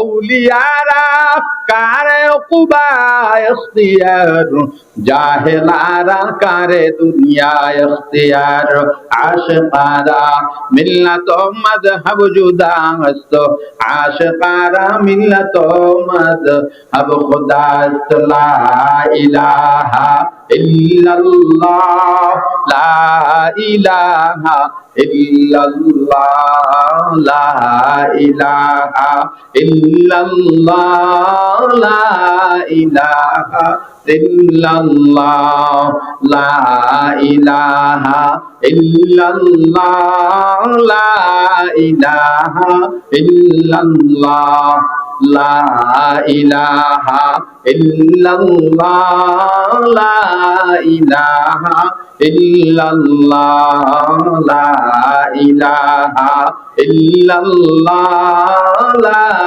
ইলাহা ইল্লাল্লাহ। প্রাণের ভাই আমার, আল্লাহ বললেন বেলালের সমতুল্য ওরা হবে না। আমার রাসূল বলে দিলেন, আলোচনা যদি করতে হয় বেলালের সামনেই করতে হবে। তুমি তো দুনিয়ায় ভেদাভেদ করো, কার টাকা বেশি কার টাকা নাই। এক সময় কুলিগিরি করতো, কেমনে কেমনে জানি বড় লোক হয়ে গেছে, এখন তাকে বানাইছো তোমার সালিসির প্রধান বিচারক। যেই দেশের মানুষের কাছে অর্থের মূল্যায়ন, ওই দেশের মানুষের বিচার ব্যবস্থার ভঙ্গুর দশা হবেই, তো এর ব্যতিক্রম হওয়ার কোনো চান্স নাই। ভালো মন্দ যদি পার্থক্য করতে না পারো, একজন দরবেশ সফরে রওনা দিয়েছেন। একজন মুরিদ ভক্ত বললেন, হুজুর আমি আপনার সঙ্গে সফর করব। বলে, বাবা তুমি আমার সঙ্গে সফর করতে পারবা না, ধৈর্য কুলাবা না। দুনিয়ার সব মানুষ আমাদের এলাকার মতো না, এক এক জায়গার বৈচিত্র্য এক এক রকম, সহ্য করতে পারবা না। বলে, হুজুর আপনি পারলেও আমিও পারবো। যাইতে যাইতে এক রাষ্ট্রে গেল, গিয়া দেখলো ঘির দাম যা, সয়াবিন তেলের দামও তা। কথা কয়, ঘির দাম আর তেলের দাম সমান। ভক্ত কইল, হুজুর আমি এই দেশে থেকে যাম। কেন? কয় ঘি আর তেল যেহেতু সমান, আমি ঘিটাই গ্রহণ করব। হুজুর বললেন, বাবা যেই দেশে ভালো মন্দের পার্থক্য নাই, যেই দেশে ঘি আর তেল সমান, ওই দেশে বিচার নাই। ওই দেশে কি নাই? অতএব ওই দেশে থাকা যাবে না। সে তার কোনো কথা আর শুনলো না। হুজুর তাকে ছেড়েই চলে গেলেন। এরই মাঝে একটা দুর্ঘটনা ঘটলো। একটা বিল্ডিং ধসে পড়ে একজন মানুষ মারা গেছে। বিচারের মজলিস বসলো, বিল্ডিং এর মালিককে ডাকা হলো। তোমার বিল্ডিং এর তলে পড়ে মানুষ মারা গেছে, অতএব দায় তোমার। বিল্ডিং এর মালিক বলল, বিচারক আমার কোনো দোষ নাই। দোষ কার? বলে রাজমিস্ত্রির। কার দোষ? কেন? এরা বালি আর সিমেন্ট ঠিকভাবে দেয় নাই, যেই কমিউনিকেশন দরকার ছিল ওইটা করে নাই। আচ্ছা তুমি খালাস, রাজমিস্ত্রিকে ডাকো। বিচার ব্যবস্থা, রাজমিস্ত্রিকে ডাকো। ডাকছে, তোমরা কেন ওই বালি আর সিমেন্টে ভেজাল করলা? কয় আমাদের দোষ নাই। তো কার দোষ? মানে আমাদের সামনে থেকে ওই সময় বিভিন্ন ধরনের অলংকার পরে সাজগোজ করে অমুক নারী গিয়েছিল, আমরা বেখেয়াল হয়ে গেছিলাম তার রূপ দেখে, এজন্য বালি আর সিমেন্ট আমরা মাপ মতো দিতে পারি নাই। রাজমিস্ত্রিরাও খালাস। বিচারের কাজ করায় ওই নারীকে ডাকো। নারীকে ডাকা হলো, তুমি এমনি সাজগোজ কেন করলা? দোষ তোমার।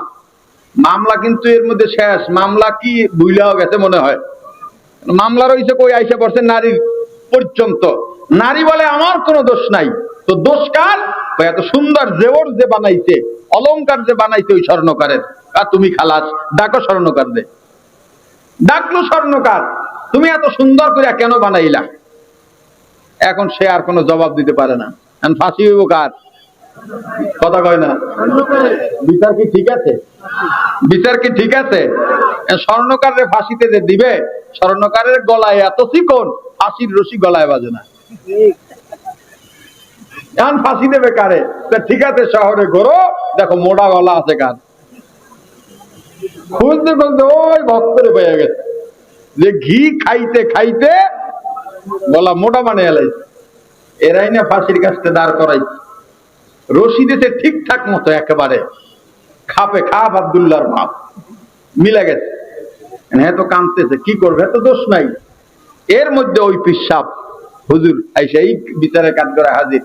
দেখে কাঁদতেছে, হুজুর আমারে বাঁচান। তোমারে বলছিলাম যে এই দেশে ঘি আর তেল একই দাম, ওই দেশে বিচার নাই। বিচার যে নাই দেখছো, তোমার তো দোষ নাই, তোমার আইনা ফাঁসির কাছে দাঁড় করাই। বিচার তো নাই। হুজুর ভুল করছি, যা করছে আমারে বাঁচান।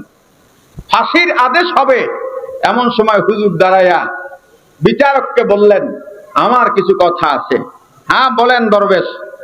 উনি আজকের এই ফাঁসির এমন ফজিলত বর্ণনা করলেন, আজকে যে ফাঁসিতে ঝুলবে তার এই এই ফজিলত, এই এই ফজিলত, এটার বড় ভাগ্যবান হবে এই ফাঁসিতে যে ঝুলবে।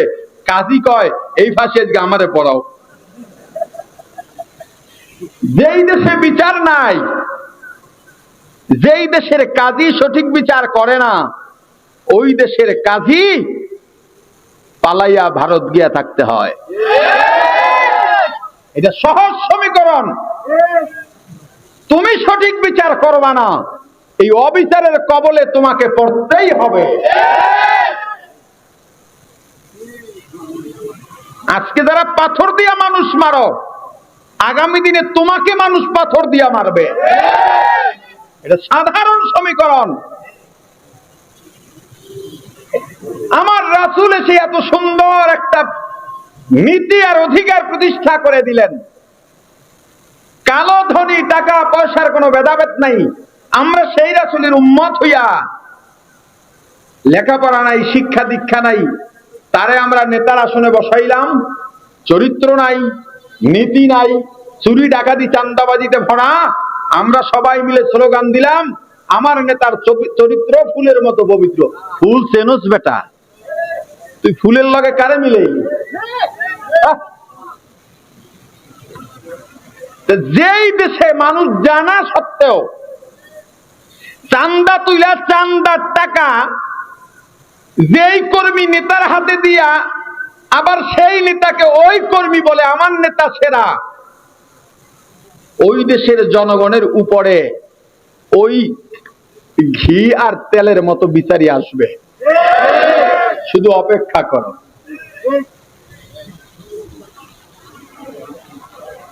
এই ব্যবধান করা যাবে? আরো জোরে বলেন।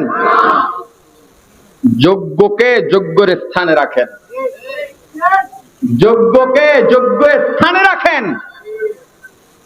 দুর্নীতিবাজকে সমাজের পরিচালক বানাবেন না।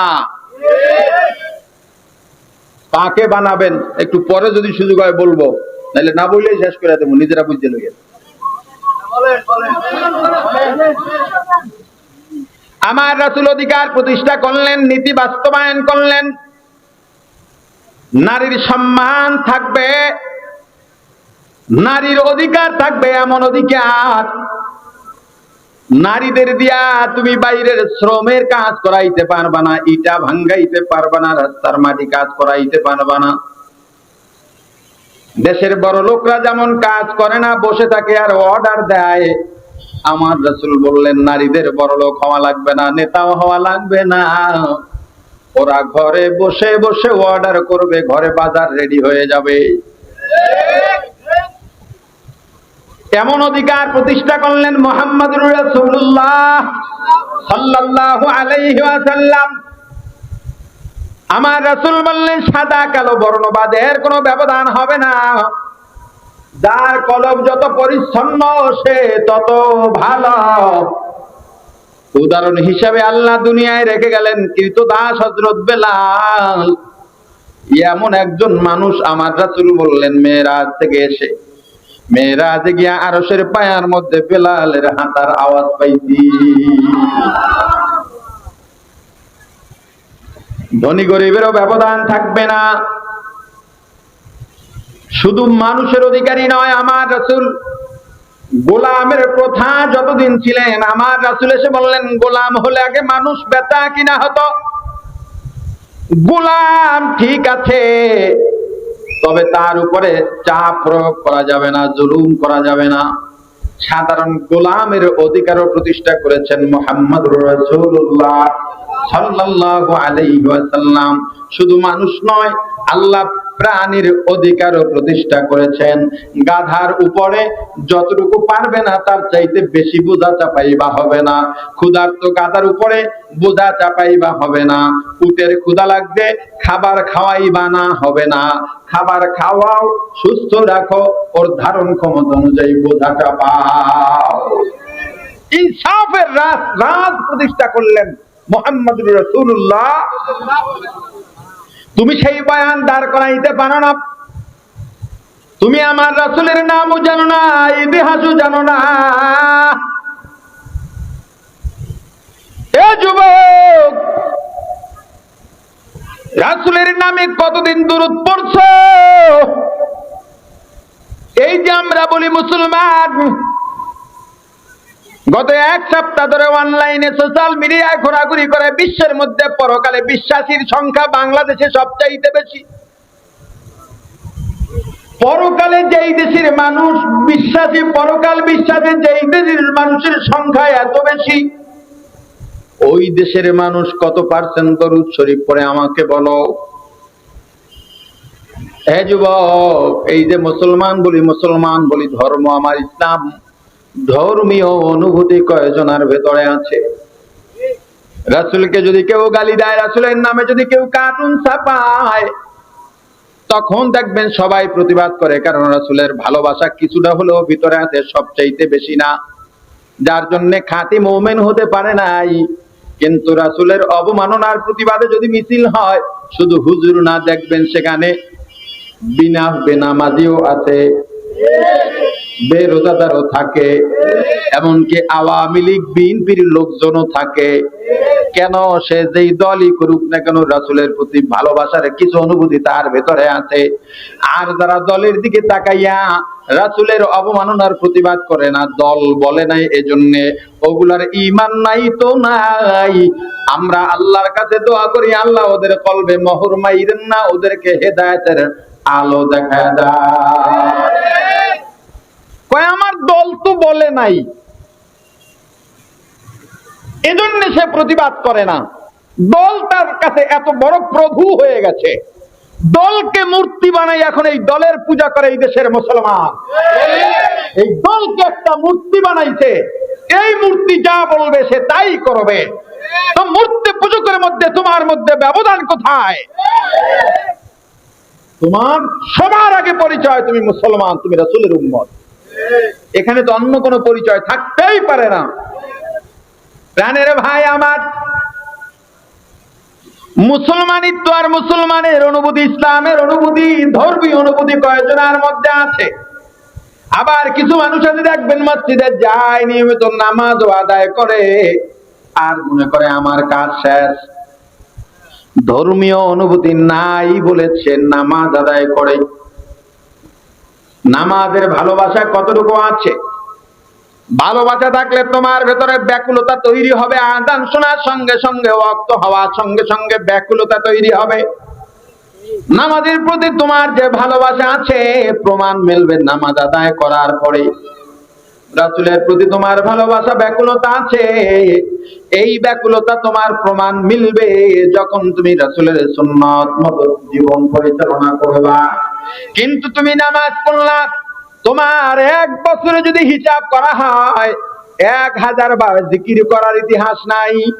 তুমি এক বছরে 100 বার দরুদ শরীফ পড়ো না।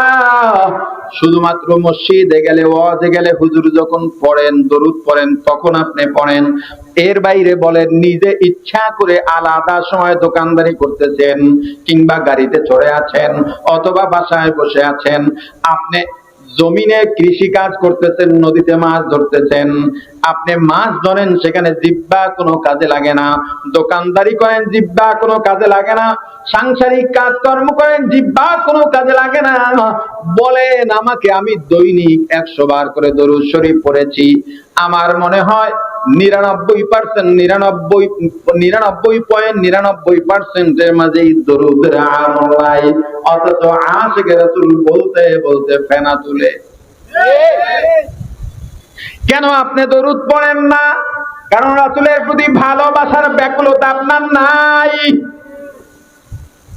যদি আপনি রাসূলের উম্মত দাবি করে থাকেন, আজ থেকে আপনি নিয়ত করেন, তওবা করেন, শপথ করেন, আল্লাহর সঙ্গে ওয়াদাবদ্ধ হন, আমি আর পারি আর না পারি, কমপক্ষে দৈনিক বেশি কম থেকে কমও যদি হয় আমি 100 বার দরুদ পড়ব। লম্বা দরুদ যদি নাও পড়তে পারি, সাল্লাল্লাহু আলাইহি ওয়াসাল্লাম, সাল্লাল্লাহু আলাইহি ওয়াসাল্লাম পড়ব। একজন মুসলমানের অনুভূতি কতটুকু থাকা দরকার? কয়বার জিকির করছেন?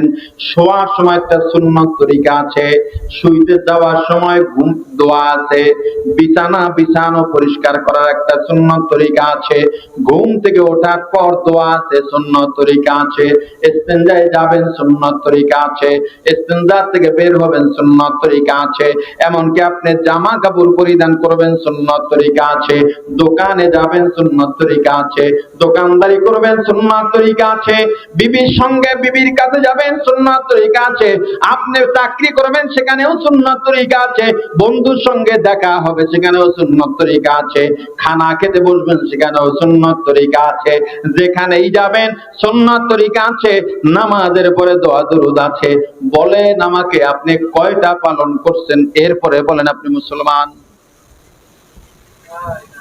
আপনি নামাজের সালাম ফিরাবার আগে উঠে দৌড় দিতে চান? আরে কথা বলে না? ফজরের সময় মসজিদের নামাজ এমনি মুসল্লি কম হয়, এরপরে ইমাম সাহেব যখন সালাম ফিরান আপনি উঠে দৌড় দিতে পাগল হয়ে যান। কেন রে ভাই? কি কারণ? ফরজ নামাজের পরে তো আপনার প্রত্যেক মুসলমানের কিছু আমল আছে ফরজ নামাজের পরেই, অথচ এই আমল আপনার মাঝে নাই। আপনি বসে থাকেন হুজুর কখন মোনাজাত উঠাইবে তার জন্য, অথচ এইটা কিছুই না। আরে বোঝে না, ইমাম সাহেব ফরজের সালাম ফিরে যে মোনাজাত উঠান, এই মোনাজাতটা কি? কিছুই না। আরে কথা কয় না? এ বইয়ে থাকে ইমাম সাহেব দেরি করলে, এ বইয়ে থাকে। আর যদি কোনো মতে ইমাম সাহেব মোনাজাত নাই দেয়, বাইরে নেমে এমন পেছ লাগায়, অথচ সূরা ফাতিহাও পড়তে পারে না। কথা কয় না? আফসোস, আফসোস, আফসোস, আফসোস। আমলের কথা বললে, সঠিক রাজনীতির কথা বললে, দুর্নীতির কথা বললে, কারো কারো শরীরে আগুন জ্বলে, জ্বলে কিনা? ইবলিস, ইবলিস 4 বার বিলাপ করছিল, বিলাপ করে কাঁদছিল। কয়বার? আরে কথা কয় না? একবার যখন সে অভিশপ্ত হয়েছে, একবার। দ্বিতীয়বার যখন জান্নাত থেকে বিতাড়িত হয়েছে, আর তৃতীয়বার আল্লাহ রসুলের জন্ম যেদিন হয়েছে, চতুর্থবার যেদিন সূরা ফাতিহা নাযিল হয়েছে, এই বিলাপ করে কাঁদছে। সূরা ফাতিহা আমার বলার উদ্দেশ্য, সূরা ফাতিহা আপনি সূরা ফাতিহা পড়তে পারেন না ঠিকভাবে, আপনি দোয়ার জন্য বসে আছেন ইমাম সাহেবের সাথে, অথচ আল্লাহ পৃথিবীর শ্রেষ্ঠ দোয়া রেখেছেন সূরা ফাতিহার মধ্যে, যেটা আমরা নামাজের মধ্যে তেলাওয়াত করে থাকি। লা সালাতা ইল্লা বিফাতিহাতিল কিতাব। আমার রাসূল বলছেন কোন নামাজ সূরা ফাতিহা ছাড়া নাই। তুমি সুন্নাত পড়ো, নফল পড়ো, মুস্তাহাব নামাজ পড়ো, ওয়াজিব পড়ো, ফরজ পড়ো, প্রত্যেক নামাজে কি লাগবে? তুমি এটাই জানো না। এই দোয়ার লগে বইয়া রইছে প্রত্যেক ফরজ নামাজের পর। এজন্য প্রত্যেক মুমিন মুসলমান, তোমার একজন মুরব্বী থাকা দরকার। মুরব্বী না থাকলে হবে না, মুরব্বী না থাকলে হবে না। তোমার দুর্নীতিবাজ রাজনৈতিক নেতা তোমার মুরব্বী হিসেবে আছে, তোমার আত্মা শুদ্ধ করার জন্য। যেই আত্মা, যেই কলবের দাম কিয়ামতের ময়দান, কিয়ামতের ময়দানে যেই কলব মানুষের ব্যবধান গড়ায় দেবে, ওই কলব পরিবর্তনের জন্য তোমার কোনো মুরব্বী নাই। আফসোস, তোমার মিরপুরেই তো মহান মুরব্বী আছেন, আল্লামা মুফতি দিলাওয়ার হোসাইন। যাও, দেরি করো না, কালকেই যাও, তার কাছে গিয়ে নিজের হালত বলো।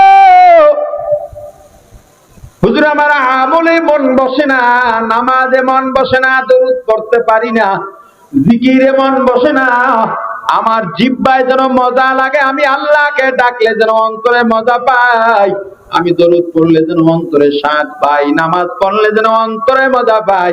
আমাকে পথ বদলায়া দেন। রব্বানা ওয়াবআস ফীহিম রাসূলাম মিনহুম ইয়াতলু আলাইহিম আয়াতিকা ওয়া ইউআল্লিমুহুমুল কিতাবা ওয়াল হিকমাতা ওয়া ইউযাক্কিহিম। পয়গম্বর ইব্রাহিম আল্লাহর কাছে দোয়া করছেন, আল্লাহ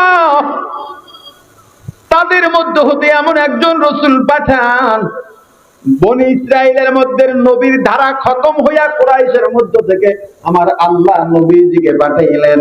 পয়গম্বর ইব্রাহিম দোয়া করলেন, আল্লাহ আপনি তাদের মধ্যে হতে এমন একজন রাসূল পাঠান, যিনি মানুষের আত্মাকে শুদ্ধ করে দেবেন, কলব পরিষ্কার করে দেবেন। ভালো করে বুঝেন, এই বোতলটা পইরা গেছে, কি হয়েছে? পইরা গেলে কারো ফালানোর দরকার আছে? কোন লোকের দরকার আছে পইরা যাইতে? আর ফালাইয়া দিয়েছে, ফালাইয়া দিছে।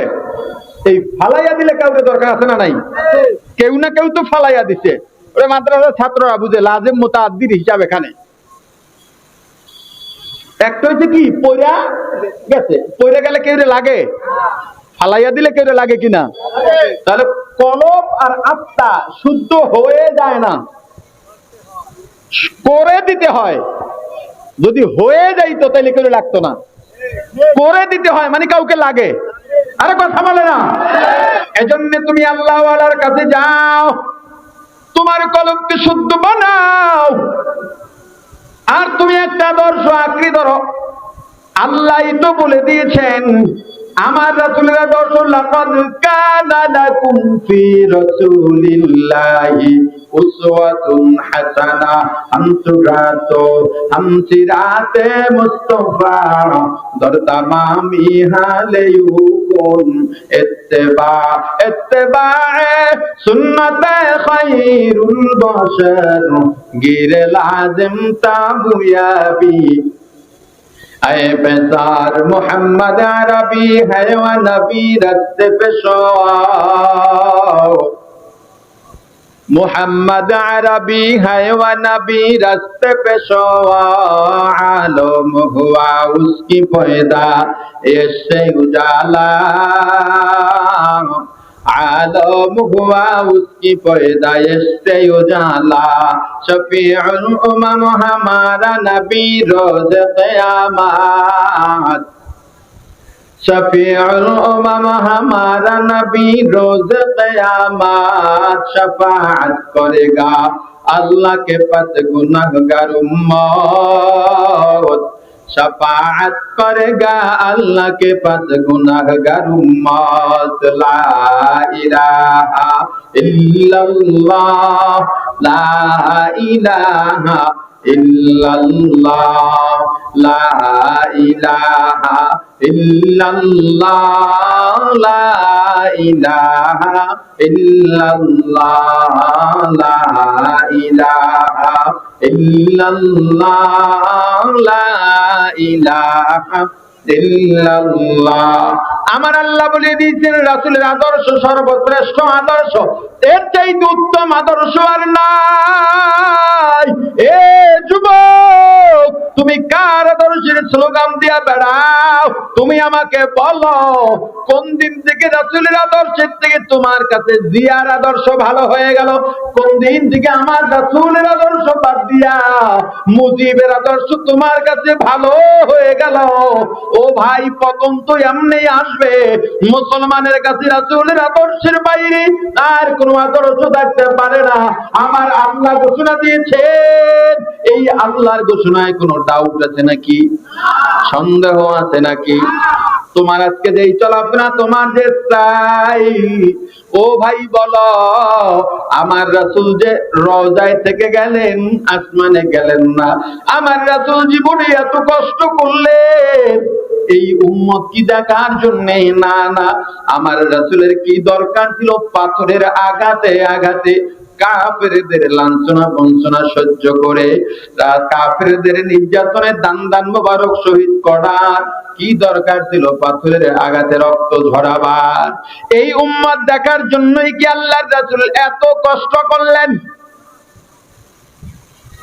আমার রাসূল যদি আল্লাহর কাছে দোয়া করতেন, আল্লাহর কাছে সব চাইতে প্রিয় বন্ধুর নাম হলো মুহাম্মদুর রাসূলুল্লাহ সাল্লাল্লাহু আলাইহি ওয়াসাল্লাম, যার সামনের পিছনের সমস্ত গুনাহ মাফ, অর্থাৎ গুনাই নাই। আমার রাসূল এমন রাসূল, জীবনে একটা মিথ্যা কথা বলেন নাই। আমার রাসূল এমন রাসূল, জীবনে কারো উপরে অত্যাচার করেন নাই। আমার রাসূল এমন রাসূল, কোনদিন ইনসাফের পরিপন্থী কাজ করেন নাই। এমন রাসূল কি আমাদেরকে রেখে এমন রাসূল পাওয়ার মতো যোগ্য কি আমরা ছিলাম নাকি? এত পরিশ্রম যে রাসূল করলেন এই উম্মত দেখার জন্য, এই আমাকে কি দেখার জন্য?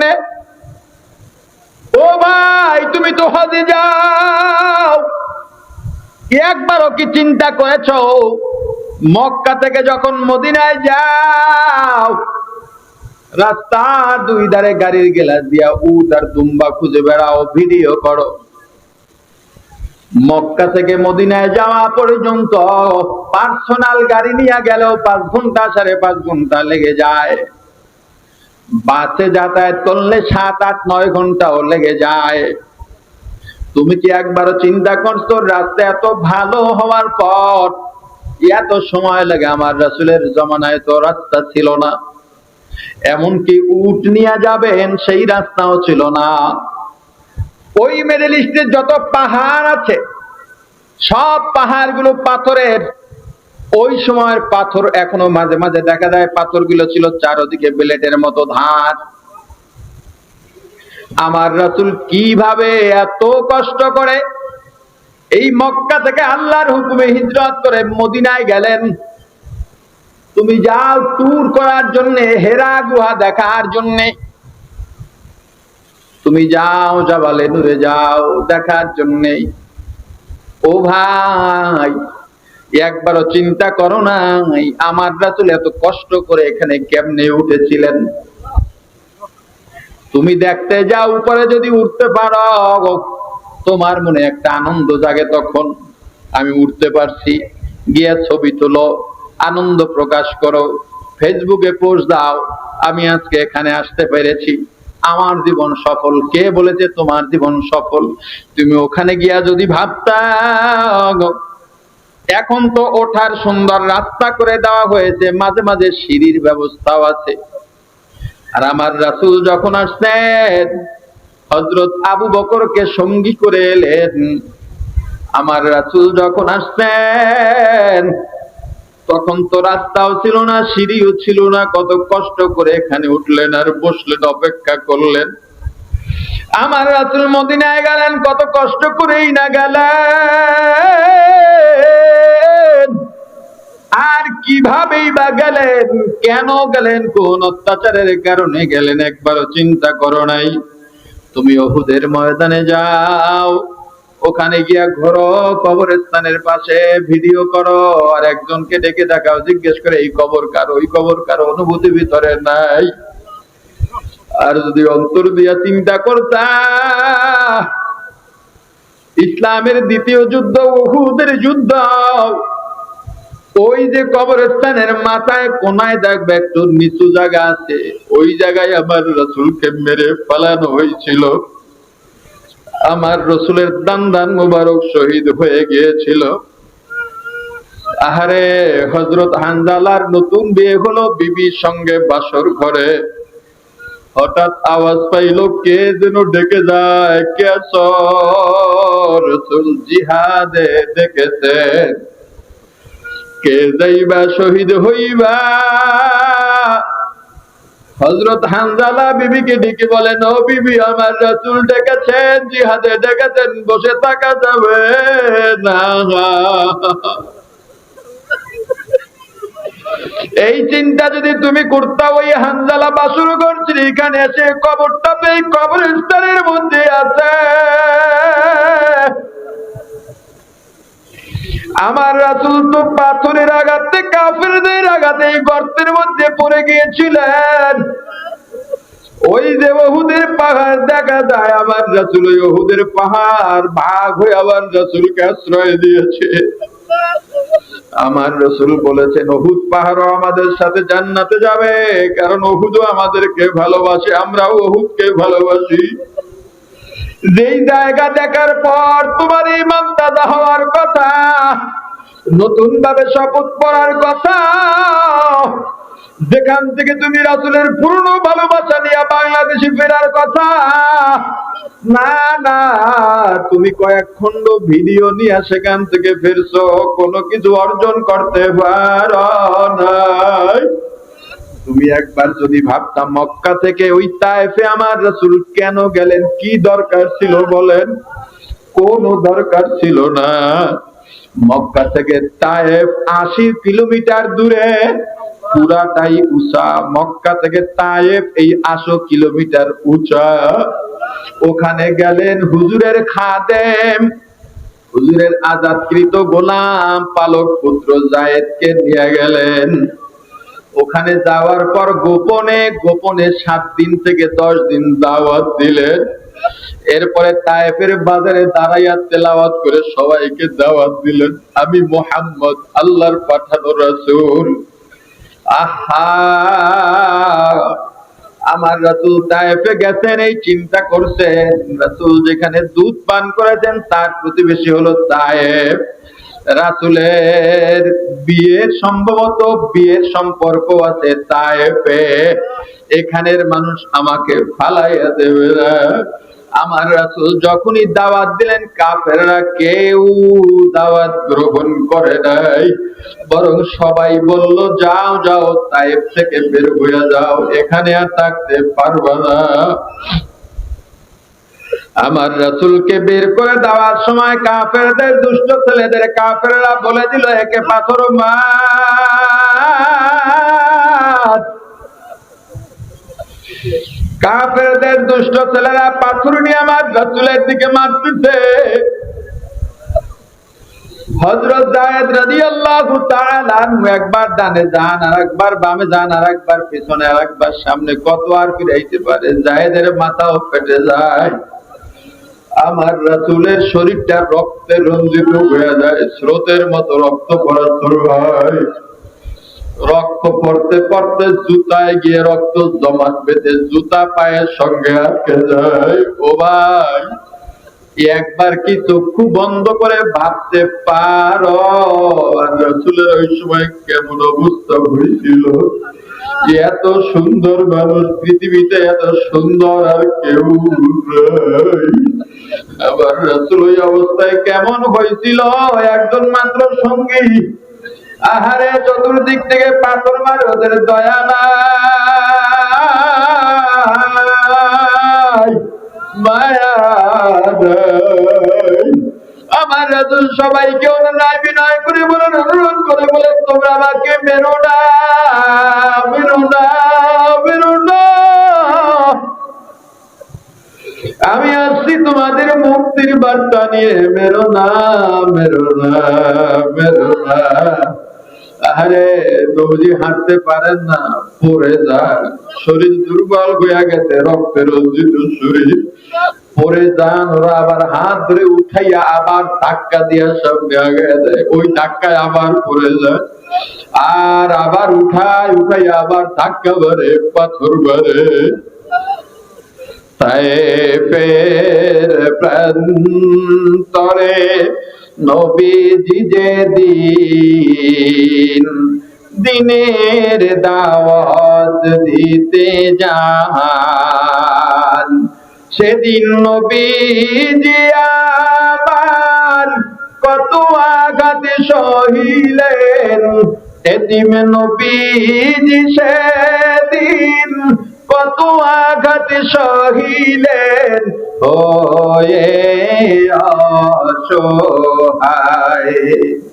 তায়েফের প্রান্তরে নবীজি যেদিন দিনের দাওয়াত দিতে যান, যায় দেখে সাথে নিলেন, 3টি দিনে দাওয়াত দিলেন।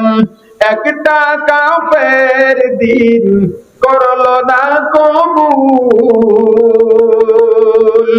বরং পাগল বলিয়া দিল তাড়াইয়া, পাগল বলিয়া দিল তাড়াইয়া। চিনল না ওই দুর্ভাগার দল আল্লাহরই রাসূল, চিনল না ওই দুর্ভাগার দল আল্লাহরই রাসূল। সেদিন নিরাশ হয়ে নবীজি আসতেছিলেন ফিরিয়া, হয়ে অসহায়। তায়েফের প্রান্তরে নবীজি যেদিন দিনের দাওয়াত দিতে যান। ওরে আমার ভাই, চক্ষু দুইটা বন্ধ করো,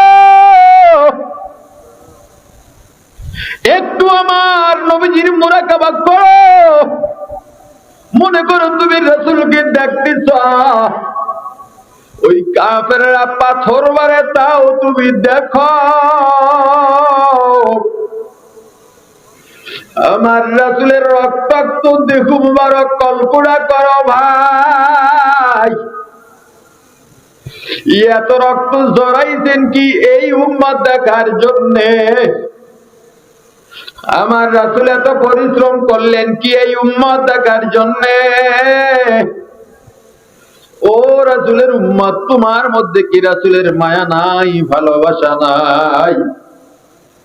ও ভাই, তুমি তো সেলুনে যাও, নিয়মিত দাড়ি কামাও, তোমার কোনো গায়ে লাগে না, তোমার কষ্ট হয় না। তুমি ইহুদি খ্রিস্টানের মতো পোশাক পরো, তোমার কষ্ট লাগে না। তুমি দরুদ পড়ো না, তোমার কষ্ট লাগে না। কিন্তু তোমার খবর যখন আমার রাসূলের কাছে রওজায় ফেরেশতা নিয়ে পৌঁছায়া দেয়, আমার রাসূল বড় কষ্ট পায়। এ যুবক, আমার রাসূল বলেছেন, কোন মানুষ, কোন উম্মত যদি এক মুষ্টির কম দাড়ি থাকে বা কামায়, ও যেন হাতের মধ্যে ছুরি নিয়ে আমি রাসূলের কলিজাটা টুকরা টুকরা করে দিল। হে যুবক, বলো রাসূলের কলিজা কয়বার টুকরা করার পরে তোমার মনটা ভরবে? ও ভাই, কবরে যাইবা, দৃশ্যমান সুন্নাত একটাই দাড়ি, এটা নিয়ে যাইবা। যদি দাড়ি না থাকে কি নিয়ে যাইবা? আবার রাসূলকে আর আঘাত দিও না, রাসূলকে আর আঘাত দিও না। আমার রাসূল এত কষ্ট করেছেন উম্মতকে জান্নাতি দেখার জন্য, তোমার মধ্যে সুন্নাতের আমল নাই। আমার রাসূল যেই কষ্ট করে গেলেন, এই কষ্টের জীবনে গেলে অন্তত পড়ো, দেখো তোমার ভিতরে একটু মায়া জন্মায় কিনা, রাসূলের প্রতি একটু দরদ জন্মায় কিনা। তোমার মা বাবা যদি কষ্ট পায়, তোমার চোখে পানি চলে আসে। তোমার সন্তান যদি অসুস্থ হয়ে চোখের পানি ফেলায়, তুমি সহ্য করতে পারো না। তোমার বিবি কষ্ট পায় যদি চোখের পানি ফেলে, তুমি ঘুমাইতে পারো না। আমার রাসূল কি তোমার কাছে এতটা মূল্যহীন হয়ে গেল? আমার রাসূলের কষ্টের জীবনী পড়ে পড়ে তোমার চোখে কেন পানি জড়াইতে পারো না? আমার রাসূলের মায়া কেন অন্তরে জমাইতে পারো না? দুনিয়ার সব আদর্শ বাদ দাও, দুনিয়ার নেতা নেত্রীর গোলামি বাদ দাও। এখন থেকে শপথ করো, আমি দুনিয়ায় যতদিন বাঁচব আমার রাসূলের আদর্শের বাইরে যাব না। আল্লাহ আমাদেরকে রাসূলের আদর্শে আদর্শিত হওয়ার তৌফিক দিয়ে দেন, বলেন আমিন। আরো ধরে বলেন আমিন।